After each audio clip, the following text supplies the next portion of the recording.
Hey everybody, so it's been a while since I did a video, and I got 2 requests today to do a video about a kind of argument that happened on a video here on YouTube. And I will post a link in the sidebar so you can see the entire thing, because I'm not going to talk completely about what was said, but I don't agree completely with either side. I think there were some pretty disrespectful things said, and I see that, you know, especially from one point of view versus the other, when you start telling people what to label themselves and what they should label themselves and what they shouldn't, it's kind of shaky ground. And I got accused of doing this once a while ago. It wasn't what I was intending to do, but I can see how people get offended when people do that. I think that if you do try to use some nonviolent communication techniques, that it can help in getting your point across without further escalating into just like a knockdown, drag-out fight with somebody.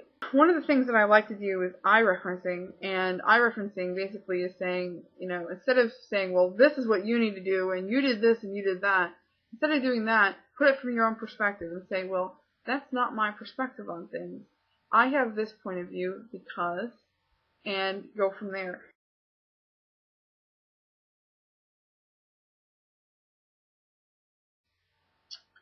There's a lot of people who think that the term pagan should not be used because it used to be a pejorative or a derogatory term. And I did another video on that, and a lot of people agreed that, you know, we've kind of overcome the pejorative side of what it means to be pagan, and have started to kind of reuse that term as a positive term, and that's a good thing. Instead of allowing them to have their insult against us, their derogatory term, we have taken that term and embraced it within our own culture and turned it into something better. But other people disagree, and that's fine. But the problem that I see here is one person interprets and another person interprets. And instead of agreeing to disagree, or just saying, well, that's your perspective on things, but I have my own perspective, they both started to get their guard up and be offended by what the other person was saying. And it's because we all take our beliefs so seriously that we can't understand someone else's point of view, or we automatically associate a specific point of view with being fluffy or wrong, or what's bad about our community. And instead of doing the right thing, which is to take that person who's being the attacker and, or, the person who's generalizing paganism, instead of educating them on what it is to be pagan and what our community really is, which is a diverse group of believers, we then just, fall inward on our own community and try to, quote unquote, weed out the bad apples. And yeah, there's bad apples, but there's bad apples in every faith group.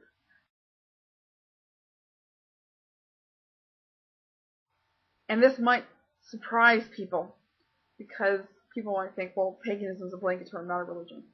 Yeah. And they're right to a point. I mean, it is a blanket term that was used by the Christians throughout Europe to describe the country folk who had not yet been converted to the new Christian religion. And for that, they blanketed all these people together and called them pagans, and that's where the term started. But think about our modern pagan culture. Think about those people that you know, and if you've been to Pagan Pride or you've done any networking within your community, you've met these people who don't necessarily follow one specific pantheon, one specific tradition. They recognize all the gods as sacred, or all the gods they know as sacred, or all the gods as one god and all the goddesses as one god. They might have Wiccan beliefs mixed in with Druidic beliefs or occultic beliefs, or even Native American or Hindu beliefs, and they have this very eclectic, very global path. And I know lots of these people who just recognize that all the gods are great, and you can't really put them under one tradition. You can't. They have their own tradition, and to me, that tradition is Neo-Paganism. I used to reject that term, and just recently I've kind of changed my mind on whether or not that term is good for our community. I used to think, well, they don't call Christians neo-Christians, so why should we call pagans neo-pagans? But really, this type of belief is so global that it almost deserves a term of its own. And in that respect, if you also look at adherence.com, which I'll put in the sidebar, they list Neo-Paganism as a religion. They do. And adherence.com, of course, the website I use as a college source that lists different religious statistics. So, Neo-Paganism listed as a religion. What do you guys think about that? I personally think it's great, I think that finally there's a term that recognizes these people without a specific tradition. And that's fine. They're not just, believers or nameless people. They're neo-pagans, and that's great. And I think that if we start to embrace the commonalities and the kinship that our community, the pagan community, has, instead of focusing on the negative and the things that we don't agree with, then we'd be a lot stronger community for it. And when I see arguments like this one and other arguments, and I have to say that I'm not immune to this as well. I've done it, I try not to, but it's hard. It's very hard to suppress your own ego and allow this more calm, rational person to come along when you're offended. It's very hard to do that. I'm not going to say that it's not, but we should think about what our actions do in as energy towards our community. And when we bicker with people about our own ideological ideas within the pagan community, are we helping our community? Or is this kind of petty arguing doing nothing to teach ourselves something and broaden and strengthen our community? I think that if we worked harder to not be so egotistical and, bicker all the time and kind of humbled ourselves a little bit, if we did that and worked on the way that we communicate with each other and the way that we organize with each other, I think if we did that, we would find that we would be a stronger community for it. And that, if we continue down this path of self-righteousness, so to speak, that we're not going to be able to organize the way that the Christians do, the way that the Jewish community does, or other faith communities do. Chris made a video not too long ago about pagan organizations and stuff like that. See, he was part of an organization when he was in high school, when he was still Christian, called the Fellowship of Christian Athletes. And he thought, well, why can't the pagans have something like that? Why don't the pagans have scholarships? Why don't the pagans have, financial organizations that help people when in times of need? Why don't the pagans organize soup kitchens? Why don't the pagans have adoption agencies that help pagans find other pagan homes for their children? We don't have these things because we don't organize well. And we don't organize well because there's a lot of self-righteousness going on within the pagan community. And I'm going to say right up front that, I'm not immune from this. I'm not. And I want to say that I think that it's best if we work towards fostering education and brotherhood within our community instead of, working on building your own self up and what you believe and defending yourself against what you see to be wrong beliefs within your own community. I went to a ritual not too long ago, and I'm not going to say where, but I encountered a high priestess that I thought did things completely wrong. And this goes into the whole idea of entitlement and self-righteousness. And she had been a high priestess for a very long time. And what I saw is that she seemed to have lost sight as to what her job was.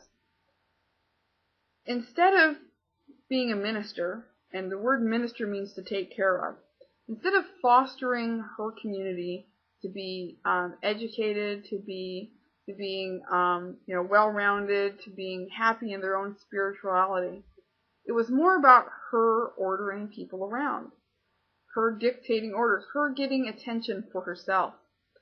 And I found that to be rather sad because this is a pretty well established organization.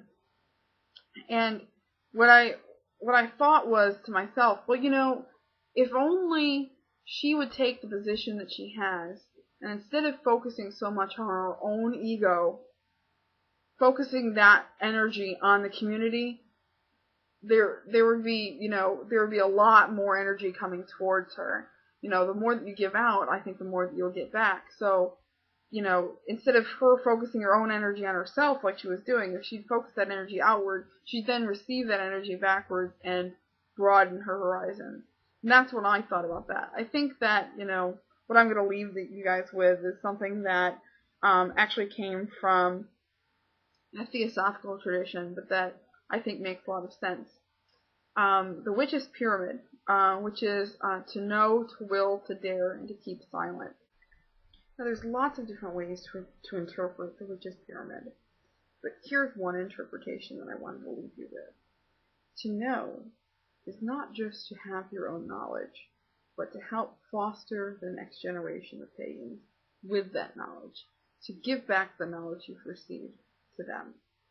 To will isn't just about imposing your will upon others, but also doing things for the general will of the community.